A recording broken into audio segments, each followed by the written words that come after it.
Yang saya hormati Bapak Lurah Kelurahan Waidani Baru,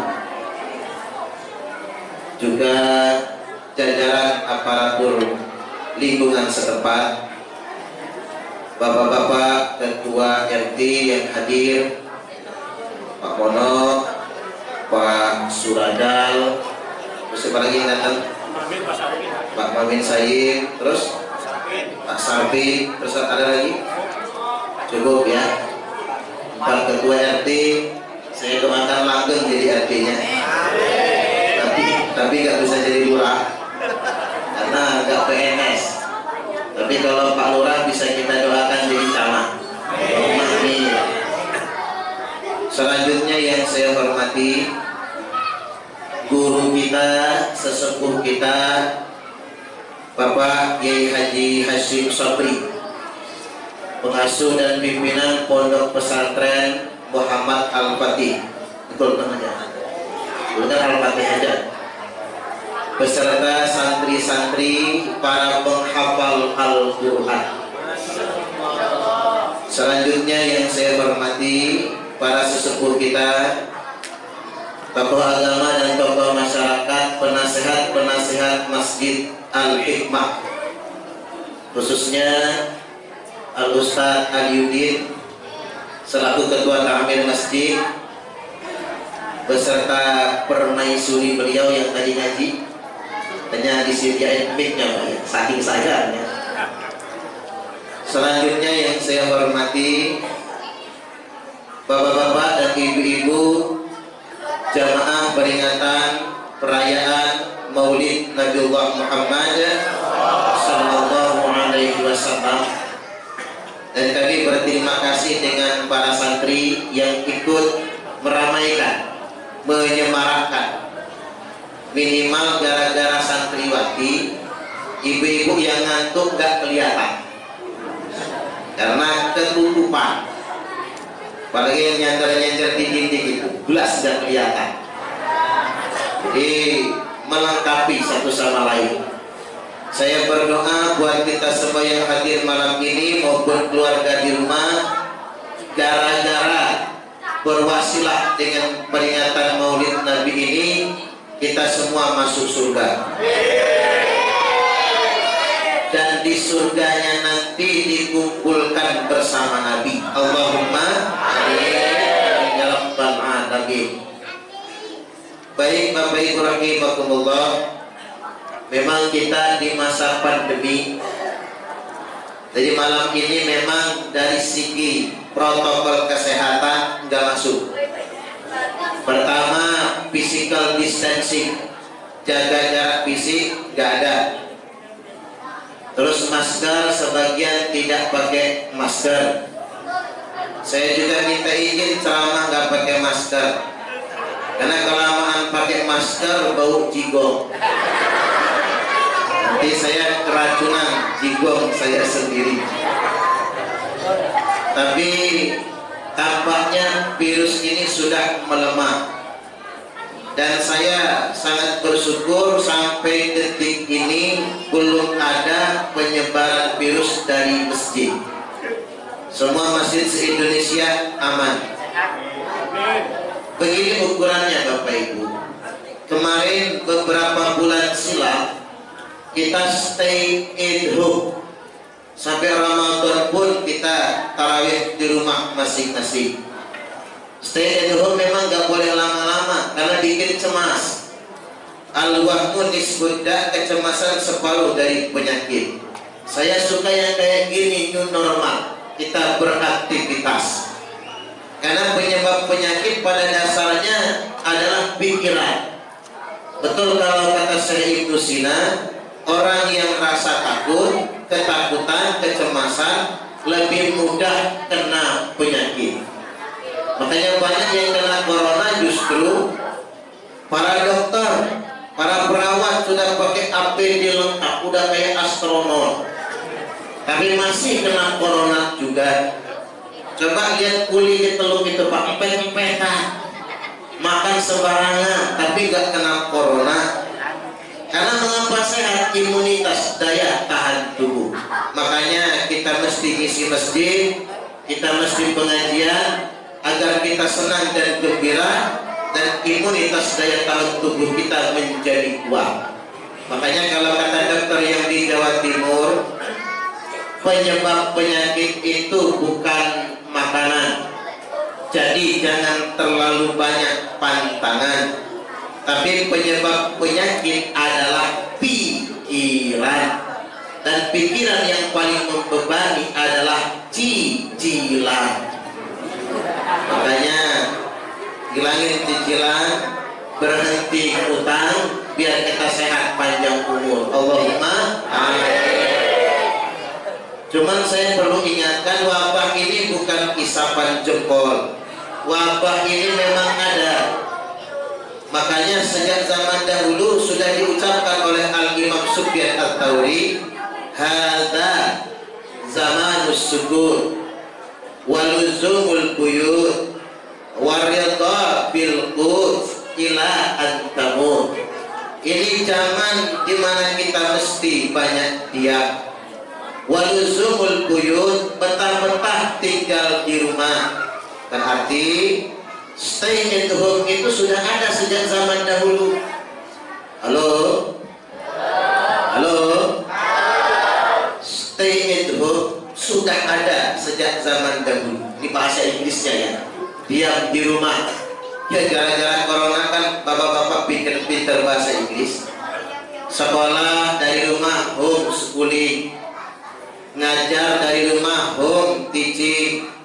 PNS kerja dari rumah tapi digaji, home working.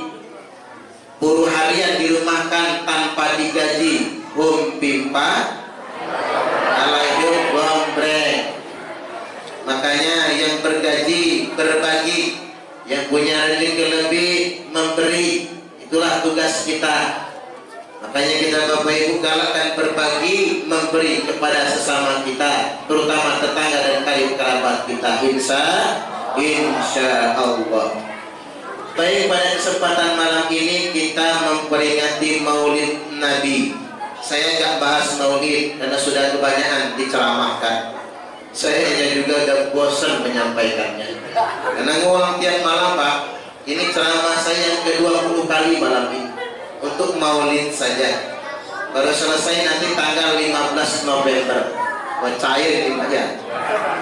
Doakan mudah-mudahan diberikan kesehatan. Allahumma amin ya rabbal alamin. Saya hendak menyampaikan pada kesempatan malam ini 7 keutamaan umat Nabi Muhammad sallallahu alaihi wasallam. 7. Cuman saya ambil dikit-dikit saja penjelasannya biar nggak kelamaan. Yang pertama, umat Islam ini datangnya belakangan, umat akhir zaman. Tapi nanti di akhiratnya masuk surganya duluan. Begini bunyi keterangannya ketika Nabi menjelang ajal. Beliau tanya sama Jibril, Jibril, kalau aku mati hari ini, wa kaifa takunu ummati, bagaimana nasib umatku? Jibril menjawab, Allah sudah berfirman bahwasanya Allah haramkan surga ala sairil umat, untuk semua umat manusia, hatta tadkhuluha ummatuka, sehingga umatmu Muhammad yang masuk surga duluan. Maka berdasarkan keterangan ini saya yakin betul yang namanya umat Islam akan masuk surga semua. Setuju gak kira-kira? Semua umat Islam masuk surga. Mulai sekarang Bapak Ibu, anak-anak santri nanti pulang kampung mengajarkan Al-Quran dimanapun Anda sampaikan, yang namanya orang Islam masuk surga semua. Yang gak mau silakan ke neraka. Yang mau saja ini masuk surga semua. Tapi ada yang duluan, ada yang belakangan. Kira-kira kita ini duluan atau belakangan? Belakangan? Duluan. Jangan belakangan ya Pak. Karena kalau belakangan mampirnya ke neraka. Ada gak yang pengen mampir neraka?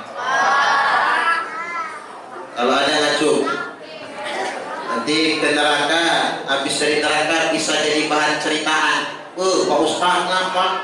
Di neraka seru. Emang ada apa di neraka? Ada trio macan. Lagi nyanyi dua peyek dalam neraka. Bahkan katanya ada jupe. Waktu dikejar api neraka nyanyi dia. Iskoki wai aku rapopo. Padahal sudah gosong ya. Tapi kita doakan baik trio macan maupun jupe juga masuk surga. Allahumma amin. Nah begini, saya kasih kabarnya ini. Yang namanya orang Islam itu walaupun golongan nol besar tetap ke surga ujung-ujungnya, walaupun mampir di neraka. Jadi ceritanya begini, sepertiga umat Islam masuk surga duluan tanpa hisab. Mudah-mudahan itu termasuk kita. Allahumma amin. Karena hadiah buat orang yang menghafal Al-Quran, maka Allah akan masukkan surga tanpa hisab. Allahumma amin. Sepertiganya lagi masuk surganya bil hisabi wal mizan. Dihisab dulu, ditimbang dulu, tapi ujung-ujungnya masuk surga. Walaupun dia kurang amalnya, kurang timbangannya, dapat syafaat dari Nabi kita. Nah yang sepertiganya mampir dalam neraka, yang sehari, sebulan dan seterusnya. Nah masing-masing mereka masukin surga, angkat dari neraka masukin surga, habis digoreng masukin surga, habis dibakar masukin surga, sampai habis. Nanti Allah tanya sama malaikat, padahal Allah Maha tahu, masih ada nggak umat Muhammad dalam neraka itu? Habis, kata malaikat. Jangan ngomong habis, kata Allah, cariin dulu. Maka sama malaikat dicari. Gimana cara nyarinya? Pakai mobil beko itu, nah, eskavator yang dikerukin neraka itu. Ternyata di kerak neraka masih banyak. Ya Allah, masih banyak di kerak neraka. Alamatnya Umbul Raku. Nggak tahu yang mana ya. Musaidah 9, 10 misalnya. Waidani baru. Banyak ini ya Allah. Waduh, bahaya ini. Kemudian Allah tanya, mereka punya sholat? Nggak ada ya Allah. Nggak pernah sholat. Idul Fitri aja nggak nongol. Mereka punya puasa, boro-boro orang puasa dia mundur, malah ngopi. Mereka ikut maulid nggak pernah, nyumbang nanas. Makanya yang nyumbang nanas, karena saya hobi nanas soalnya, yang nyumbang nanas, kates, kue semuanya termasuk besek yang di sono, saya doakan masuk surga semua. Maulid nggak pernah, apalagi ngaji boro-boro. Kemudian haji gak ingat sama sekali. Bayar zakat pelit, ma'udzubillah. Mereka gak punya amal. Terus kata Allah, amal mereka apa? Wajadna a'malahum minan dhunubi ka'amtalil jibal. Kami jumpai amal perbuatan mereka penuh dengan dosa-dosa yang menculang tinggi sampai seperti gunung-gunung. Saking banyaknya dosanya, sholat nggak punya, amal soleh nggak punya, dosa menjulang tinggi bagaikan gunung-gunung. Terus kata Allah, mereka masih punya apa?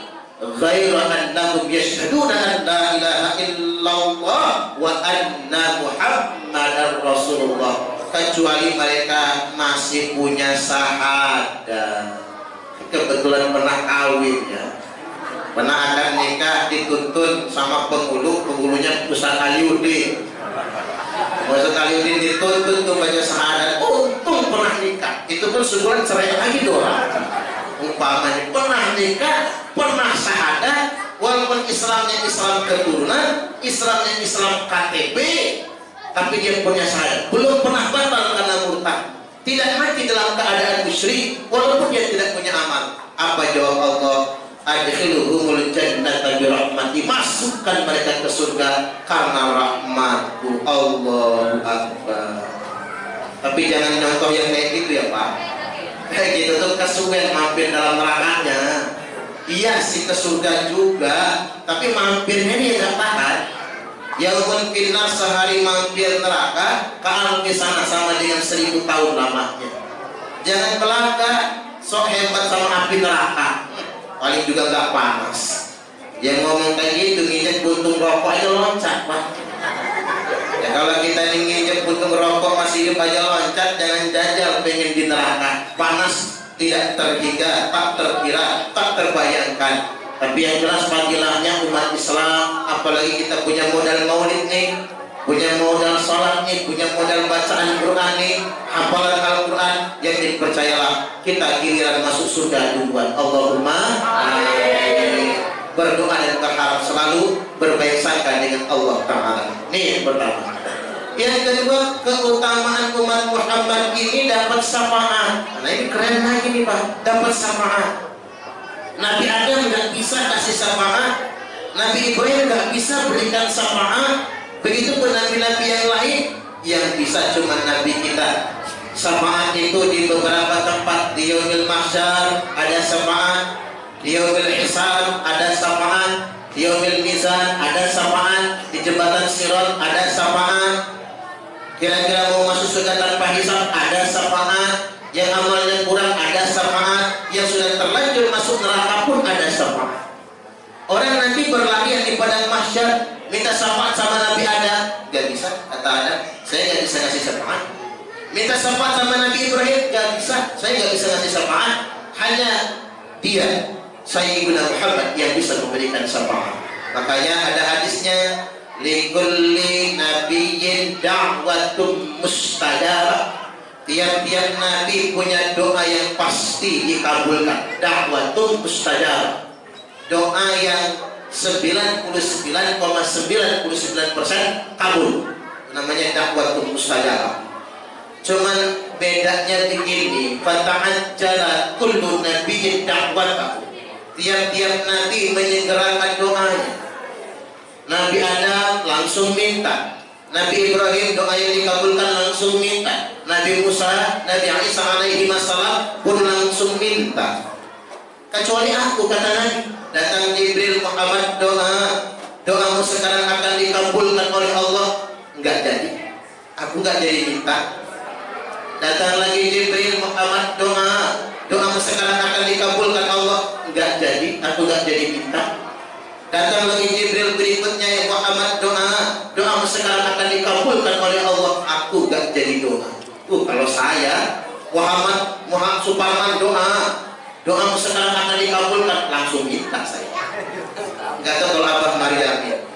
Abah kalau disuruh doa langsung dikabulkan. Satu, Abah minta kembali ke umur 17 tahun. Terus minta jodoh Nisa Sabian ya Pak ya, langsung kabul itu umpama. Tapi nanti kita nggak doa, nggak minta, malah karena pasti dikabulkan. Malah kata Nabi, wa inni ikhtabatu da'wati syafa'atan li ummati yaumal qiyamah. Aku sengaja nabung doa yang tadi pasti dikabulkan, Pak, malah ditabung. Aku sengaja nabung doaku, ku jadikan syafaat untuk umatku pada hari kiamat nanti, yang dengan syafaat itu umatku akan masuk surga semua. Allahumma amin. Luar biasa. Makanya Bapak Ibu gak usah takut Pak, gak usah panik kalau ada orang menghina Nabi kita. Orang semua butuh syafaat beliau kok nantinya. Ini saya kasih contoh nih biar gak uring-uringan. Mohon maaf, Ustaz Salim Hidayatullah ya, tadi kan sebut karena jemput sih di Surabaya. Bapak Ibu rahimakumullah. Jadi jangan uring-uringan. Ada ulama internasional namanya Habib Ali Zainal Abidin Al-Jufri, keturunan Nabi, lahirnya di Jeddah. Beliau ini sama dengan Habib Umar bin Habib, keliling dunia Pak, sudah ribuan, mungkin ratusan ribu orang masuk Islam sahabat beliau ini. Habib Ali Zainal Abidin Al-Jufri mencari yang bikin karikatur Nabi, yang menghina Nabi kita, yang bikin karikatur. Heran Tuhan, semua orang ingin bunuh saya, Anda tidak. Semua orang mencaci maki saya, Anda tidak. Apa jawab Habib Ali? Anda menghina kakek saya dan menghina Nabi kami karena Anda nggak tahu siapa dia. Seandainya Anda tahu siapa dia, mustahil Anda akan mencacinya. Allahu Akbar. Nggak marah, nggak acungkan kepala, nggak ngebom, didoakan, aku pijat dada, tempel di dadanya, didoakan biar mendapat hidayah. Si pencela langsung masuk Islam. Ini yang hebat. Ini sebetulnya ajaran Islam itu. Jangan emosi, jangan terburu nafsu. Boykot, maaf, nggak pas, Pak. Karena kalau kita nggak boykot air mineral itu, karyawannya orang Indonesia semua, akhirnya PHK.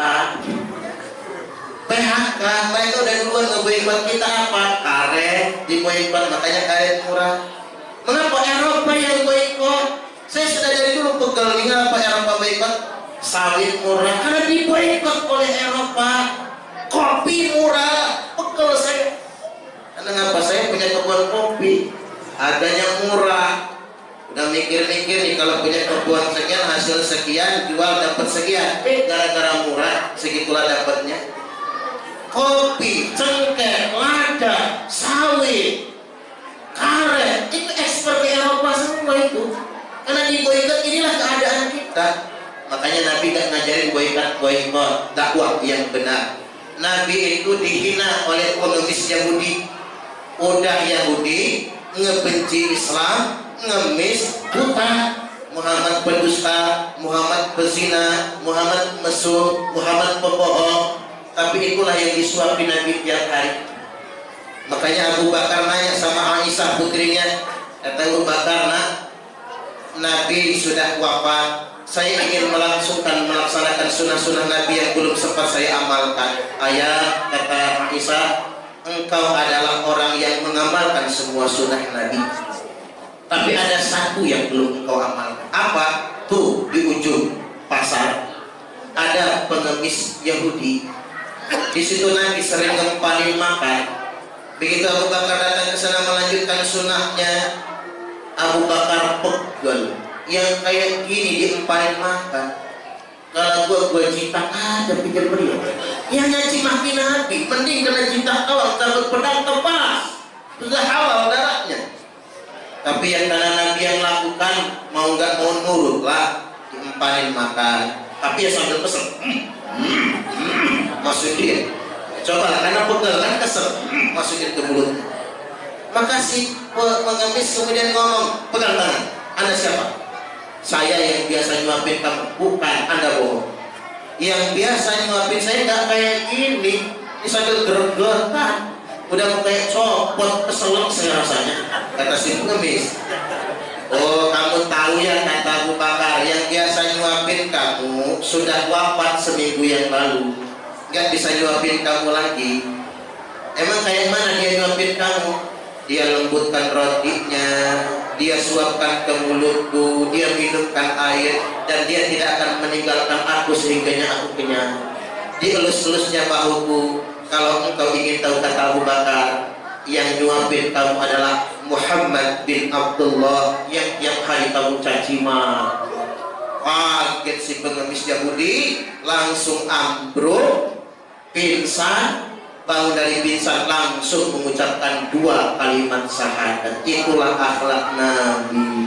Walaupun agak terlambat, dia menyesali segalanya. Belum sempat masuk Islam ketika Nabi masih hidup, tapi hidayah datang karena apa? Akhlak Nabi. Coba lah kalau Nabi nempelet dulu berani mau gue ya. Gua kan kekasih Allah. Nabi gak kayak gitu. Makanya salah umat Islam kalau marah-marah. Kan disebutkan dalam Al-Quran, Pak, orang yang menghina Islam, menghina Allah, menghina Rasulullah, apa jawabannya? Laisa laka minal amri syai'un aw yatuba 'alaihim aw yu'adzibahum fa innahum zalimun. Bukan urusan kamu lagi Muhammad. Apakah saya, kata Allah, kami ingin menerima taubat mereka? Urusanku, kata Allah. Aw yu'adzibahum, aku ingin mengadab mereka, itu hakku bukan urusanmu. Sudahlah, jangan melaknat mereka. Aku kasih hidayah, hakku, kata Allah, aku anggap juga hakku. Kata Nabi apa? Ya Allah, kalau boleh milih, aku lebih memilih mereka mendapat hidayah daripada engkau anggap mereka. Allahu Akbar. Ya kalau mereka nggak dapat hidayah, Pak, nanti kena azab. Udah banyak contohnya. Pernah nonton film Titanic? Santri jangan nonton, gak ada gunanya itu. Santri ngapa, bapak-bapak, ibu-ibu nih yang suka nonton ya. Film Titanic itu tenggelam. Kalau kata orang Inggris, Titanic. Film Titanic itu tenggelam. Apa karena di sana banyak zina? Banyak di kapal yang lain orang zina, tapi nggak tenggelam. Apa di sana ada judi? Oh, kapal pesiar yang lain tempatnya judi, tapi nggak tenggelam. Apa ada minuman keras? Kapal yang lain minuman keras banyak, tapi nggak tenggelam. Tapi mengapa hanya kapal Titanic yang tenggelam? Gara-gara menghina Allah. Apa kata perancang kapal Titanic ketika ditanya wartawan, Pak, apa hebatnya kapal ini? Kata insinyur Thomas Anders, jangankan badai dan gelombang, jangankan gunung es dan batu karang, Tuhan pun tidak bisa menenggelamkannya. Songong. Oke, kata Allah, kita jajal tumburin ke gunung es tenggelam karena menghina Allah. Ada artis terkenal namanya Marilyn Monroe. Gak usah dicari siapa itu. Cuman saya kenalnya gara-gara Jajan Miharja, Pak. Walaupun Madonna cantik, Marilyn Monroe juga cantik. Kenal saya gara-gara Jajan Miharja. Marilyn Monroe itu artis terkenal. Begitu dia diingatkan, ingat Tuhan, apa kata dia? Gua gak butuh Tuhan. Mungkin gua lebih kaya daripada Tuhan. Astagfirullah. Saya gak butuh Tuhan karena saya lebih kaya dari Tuhan. Saking terkenalnya. Besok pagi diketok-ketok pintunya gak bangun. Begitu dibuka pasar, jengking mati di dalam kamar. Menghina Allah. Sudah terlalu bahaya orang yang menghina kekasih Allah, menghina Allah dan dia tidak bertobat. Ada pelajaran dari Allah, ada peringatan. Jadi kita nggak usah uring-uringan, karena beliau kekasih Allah. Yakinlah Allah yang murka ketika ada orang yang berbuat zalim. Tapi akhlak Nabi, siapapun yang menghinanya tetap diperlakukan dengan baik. Makanya kata Habib Ali Al-Jufri, mereka menghina kita, menghina kekasih Allah karena mereka tidak tahu siapa dia yang sebenarnya. Ini yang kedua. Yang ketiga sekarang, umat Islam ini udah setengah jam aja ya, singkat-singkat. Yang ketiga, umat Islam ini punya keutamaan pahalanya dilipat gandakan. Nah ini hebatnya kita, Pak. Pahala dilipat gandakan. Umat dahulu mah enggak, cuman kita doang itu. Umat dahulu mah paling 10 kali lipat. Tapi kalau umat Islam bukan 10, bukan bi'asratin, bukan cuma 10. Paling kecil kalau kebaikan 10, naik lagi 90, naik lagi 700, naik lagi 900, naik lagi 100.000, naik lagi 900.000. Kita ambil yang ujung aja, 100.000 sampai 900.000. Satu kebaikan dikali 100.000. Contohnya begini, wa wahidatun bi mi'ati alfin. Satu menjadi 100.000. Wahiyah alal abawain, itu adalah sedekah ngasih kedua orang tua. Makanya anak-anak, nanti kalau Anda sukses, pesan Pak Ustaz, nomor 1 orang tua. Ingat, tidak pernah rugi yang ngasih orang tuanya. Perlakukan orang tuamu seperti raja, maka rezekimu pun akan seperti rezeki para raja. Tapi awas, kalau engkau memperlakukan orang tuamu seperti pembantu, maka rezekimu pun akan seperti rezeki pembantu. Capek nyarinya, tapi gak akan pernah cukup selama-lamanya. Kalau kata ibu saya, cuman ibunya bosan ini gak bisa bahasa Indonesia, bisanya bahasa Inggris. Ame anak lemah, Uma dikena minta. Ame anak saru, Uma nangis yang malam. Tahu artinya enggak? Enggak tahu ya. Ini bahasa Inggris King Stone. King itu raja, Stone itu batu, batu raja. Tak terjemahin. Ame anak lemah, Uma dikena minta. Kalau anaknya senang, anaknya kaya, ibu gak pengen minta. Betul gak, Bu? Betul. Tapi kalau dikasih ya mau. Cuman anak-anak jangan nawarin, Pak, anak sekarang emang gak keren menurut saya. Ma, kapan? Nah, masih punya duit? Masih. Cukup, cukup. Enggak, Ma, Mama jujur aja, perlu dikirim gak? Lu ngapain aja? Anak-anak tolong yang sudah sudah sukses ya Pak, tinggal nunggu sukses lah, jangan nunggu sukses. Ada duit lebih, mohon betul, jangan nanya sama orang tua, kasih aja. Terus para istri jangan mencemburi mertua. Nanti suami ngasih orang tuanya, kelon sama mak lu sono, jangan kelon sama gua. Waduh, parah yang kayak gitu mah. Katanya pengen kaya, pengen hidup bahagia, ya berbakti ya sama orang tua. Nah sebaliknya kata ibu saya, anak sarel kumah nangis siang malam. Kalau ibunya susah, kalau anaknya susah, melarang siang malam ibu menangis.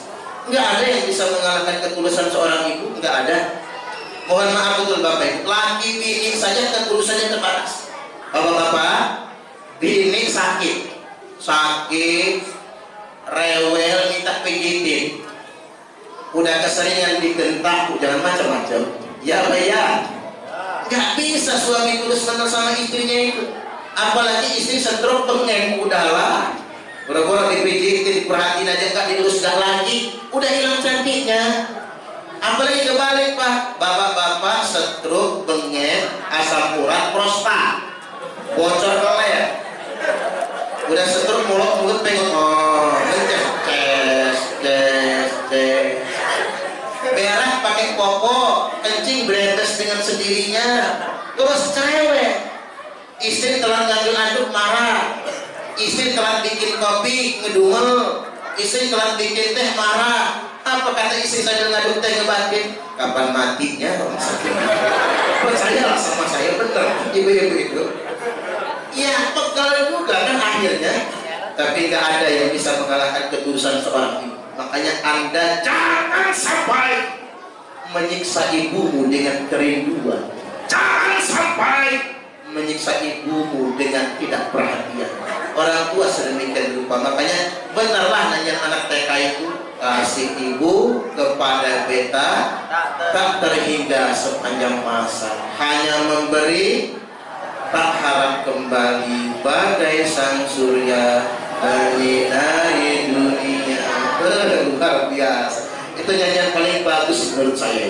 Satu-satunya manusia yang hanya memberi dan tak pernah harap kembali. Nah yang berikutnya, rezeki dilipat gandakan 900.000 kali lipat balasannya. Wahya anak alimin au faqih. Ini sedekah untuk orang alim, ustaz. Ini termasuk saya, termasuk ngasih saya gitu, ngasih Kiai Hasyim Sobri, ngasih Ustaz Musafir, ngasih Ustaz Kaliudin. Wah, nggak kesana. Ngasih anak-anak kita yang mondok, Bapak Ibu. Jangan mau gratis ya. Gratis itu lain soalnya, tapi ada pengorbanan dari kita. Nilainya sampai 900.000 kali lipat. Allah Akbar. 3 nih kita.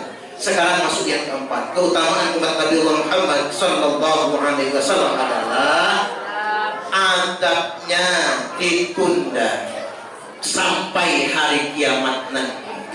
Jadi kita gak diadab sampai kiamat. Makanya jangan takut dibinasakan kayak umat Nabi Nuh. Enggak. Sudah janji Allah itu enggak akan binasa kayak Qarun, tidak akan binasa kayak Fir'aun tenggelam di laut sama pasukan, tidak juga. Yakin percayalah, tidak ada badai pasir yang meratakan kita, tidak ada. Tsunami cuma ujian, banjir cuma ujian, gempa bumi cuma ujian, tidak dibinasakan. Jadi akhirnya di hari kiamat dan Allah kasih kesempatan bertaubat. Makanya sampai di limit akhir Allah jadikan taubat kepada umat Muhammad. Makanya jangan benci sama orang, karena orang yang kita benci belum tentu masuk neraka, kita sendiri belum tentu masuk surga. Saya ambil contoh begini. Ini cerita-cerita yang tak ulang ya Pak. Kenal Jupe nggak? Tahu Jupe nggak? Jangan kenal ya, kalau kenal udah ketemuan. Tahu Jupe kan Pak? Julia Perez. Jupe itu boleh jadi masuk surga. Nanti begitu di surga, jangan-jangan kita kaget ketemu Jupe. Jupe ya? Iya. Kalau bisa masuk surga ya bisa lah. Surga kan bukan punya kita, punya Allah. Ngapa kamu bisa masuk surga? Kamu kan mantannya Gaston Castagno. Ceritanya begini, kata Jupe, saya kan sakit keras, kanker, berobat ke luar negeri, habis modal, duit habis, rumah kejual, nggak bisa bayar lagi ya pulang lah. Begitu pulang ke tanah air, malaikat datang, cupe, apa kan? Kalau lu mati sekarang nih, malaikatnya juga gaul sama cupe, pengen lu keluar ya. Kalau lu mati sekarang nih, dosamu lagi habis, kok bisa kata cupe? Dikafarat dengan penyakitmu. Jadi sakit itu menghapus dosa kalau buat orang muslim. Jangankan kanker kayak cupe, pening pala saja menghapus dosa 40 hari 40 malam. Masya Allah. Makanya kita ini kalau bisa sakit pala itu setiap 40 hari sekali, habis dosanya. Makanya santri itu kalau bikin dosa, Allah kasih pening aja lah, nggak dikasih kanker. Bagi bikin dosa, kasih pening lagi, ngapusin dosa 40 hari 40 malam itu. Apalagi kanker kayak cupe. Jadi kamu tinggal taubat sekarang kata malaikat. Tapi kalau kamu panjang umur, kamu maksiat lagi, kamu ketemu kas tanyok lagi, kamu mati lalu masuk neraka, apa kata cupe? Ya udahlah, cabut nyawa saya sekarang. Dicabutlah nyawanya dalam keadaan sudah bertaubat. Innallaha yaqbalu taubatal abdi ma lam yughargir. Sesungguhnya Allah akan tetap menerima taubat hambanya selama nyawanya belum mendesak-desak di tenggorokan. 4. Yang kelima sekarang, fadilah umat Islam ini Allah kasih Lailatul Qadar. Umat Nabi yang lain tidak ada Lailatul Qadar. Kita baca Quran di malam Lailatul Qadar nilainya sama seperti membaca Al-Quran siang malam selama 84 tahun. Kita sholat di malam Lailatul Qadar sama nilainya dengan sholat siang malam tanpa henti selama 84 tahun. Umur kita aja belum tentu nyampe kan? Belum tentu nyampe. Umur kita di baina sintin wasabain, antara 60-70 tahun mati. Makanya bapak-bapak yang sudah 60 tahun ke atas ya siap-siap, karena nggak lama lagi. Masyaallah hadirin Bapak Ibu rahimakumullah, apapun yang kita kerjakan di malam Lailatul Qadar nilainya sama dengan 84 tahun. Ditambah lagi semua doa kita diijabah oleh Allah Taala. 5. Yang keenam sekarang, fadilah umat Islam ini Allah sempurnakan wudu. Man tawaddoa fa ahsanal wudu. Barang siapa yang berwudu dia menyempurnakan wudu. Ingat, wudu jangan sembarangan. Begini caranya, baca bismillah. Ini kan sama dengan protokol kesehatan. Baca bismillah, cuci telapak tangan. Rajin mencuci tangan itu syariat Islam. Cuci tangan, kemudian kumur-kumur, disertai siwak, bagusnya istinsat, disertai di hidung. Ingat, jangan cuci hidung itu Bapak Ibu sudah kajian di kajian kita. Jangan jempol sama tunjuknya masuk hidung, mekar lubang hidungnya itu. Jadi jangan begini, diisap airnya, istinsar, lalu diistinsar sempur, tapi tutup, nyempur kena muka kawannya. Mending kalau cuma airnya, kalau tetap hijau, bahaya ada kombinasinya itu. Jadi sempur istinsar.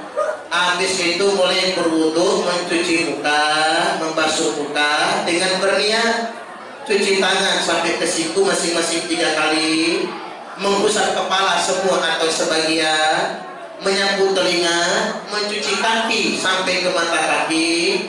Nah ini yang sering lupa, habis wudu ngadep kiblat. Orang banyak meninggalkan ini, ngadep kiblat, angkat tangan, tengadah sedikit kepalanya ke atas, lalu membaca Asyhadu an la ilaha illallah wahdahu la syarikalah wa asyhadu anna Muhammadan abduhu wa rasuluh. Allahumma ij'alni minat tawwabina waj'alni minal mutatahhirin waj'alni min ibadika sholihin. Usap mukanya, apa kata Nabi? Silahkan dia masuk surga. Dari 8 pintu surga mana saja yang dia suka. Allahu Akbar. Makanya orang Islam itu dengan menyempurnakan wudhu saja masuk surga semua. Allahumma amin. Yang ke-7 sekarang, terakhir, fadilah umat Islam ini Allah kumpulkan sholat fardu 5 waktu. Nabi yang lain gak punya sholat fardu 5 waktu. Ada riwayat yang menyebutkan sholat subuh itu yang mengerjakan Nabi Adam alaihi salam, tapi nggak sholat yang lain, subuh saja. Jadi sholatnya 2 kali sujud, makanya 2 rakaat, dan itu waktu terbit fajar. Itu sholat subuh Nabi Adam yang punya pertama. Lalu sholat zuhur yang pertama kali mengerjakan Nabi Ibrahim alaihi salam 4 rakaat, karena 4 kali sujud. Kalau kita kan ditambah 1 rakaat 2 kali sujud, 4 rakaat. Setelah penyembelihan Ismail diganti dengan seekor kambing yang besar, mereka sujud 4 rakaat. Maka yang punya sholat asar, sholat zuhur Nabi Ibrahim, Nabi Ismail alaihi wassalam 4 rakaat. Tapi gak punya yang lain. Nyusul sholat asar yang punya siapa? Nabi Yunus alaihi salam. Habis dihukum Allah ketelan ikan Nun, maka Nabi Nuh berdoa, la ilaha illa anta subhanaka inni kuntu minadh dhalimin. Makanya Bapak Ibu, kalau banyak utang, doanya itu ada jadilah. Langsung kebayar utangnya. Utangnya sama saya lagi ya. Maafkan. Jadi kalau banyak utang ada masalah, itu saja. Itu bacaan doa Nabi Yunus alaihi salam. Ada teman saya Pak, bayar kuliah 8 juta, nggak kebayar. Kalau nggak didemo, pening palanya mengamalkan doa itu. Begitu sampai ke administrasi kampus, apa pihak kampus, Mas, udah lunas. Terus siapa yang bayar? Ya kan sampai yang bayar kemarin. Allahu Akbar. Cuman mengamalkan la ilaha illa anta subhanaka inni kuntu minadh dhalimin. Keluar dari percikan Nabi Yunus, langsung sujud 4 kali di waktu asar. Maka sholat asar 4 rakaat. Lanjut kemudian sholat maghrib. Yang punya sholat maghrib siapa? Nabi Isa alaihi salam 3 rakaat. Ini Nabi Isa alias Yesus bukan Tuhan. Beliau adalah Rasul utusan Allah dan hambanya. Lalu sholat Isya, yang punya sholat Isya siapa? Nabi Musa alaihi salam 4 rakaat. Jadi Bapak Ibu, Nabi-Nabi masing-masing punya sholatnya, tapi umat Islam dikasih langsung 5 waktu sholat. Tinggal dijaga. Jangan sampai kayak kata orang sholat zuhur mepet asar. Asarnya numbur maghrib, maghribnya mentok isanya ketiduran, subuhnya kesiangan. Usalli fardhus subhi raka'ataini mustaqbilal qiblati qodokan billahi ta'ala. Nama qodokan jam 8 sholat subuhnya. Ibu-ibu nyusul usalli fardhus subhi raka'ataini mustaqbilal qiblati kesiangan billahi ta'ala. Lo mau kesiangan jam 9 sholat subuhnya.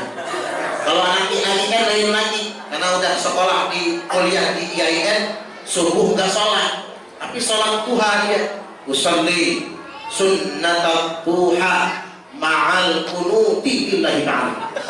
Lo duha ma'al kunuti mas, iya tadi gak subuhan, duha aja ditambahin kunut, biar Tuhan kita maklum. Ya nggak bisa. Ada lagi yang begini kalau di Hebri, usalli fardhus subhi wal dhuhri wal asri wal maghribi wal isya'i keroyokan oplosan dilaitan hancur sholat. Orang Jakarta lebih happy. Kamu kata orang Jakarta subuh maraton, zuhur ke salon, asar main badminton, maghrib mainin handphone, isya nonton sinetron, mati kena semen. Oke, tinggal jaga sholatnya saja. Demikian dari saya, dan berpanjang lebar, karena bulan depan kita ketemu lagi dalam pengajian rutin. Mohon Bapak Ibu kita ramaikan pengajian rutin Masjid Al-Hikmah setiap Jumat ketiga malam Sabtu setiap bulannya. Baik, demikian. Kurang lebihnya mohon maaf, dan kepada Allah Ta'ala mohon ampun. Wallahul muwaffiq ila aqwamit thoriq.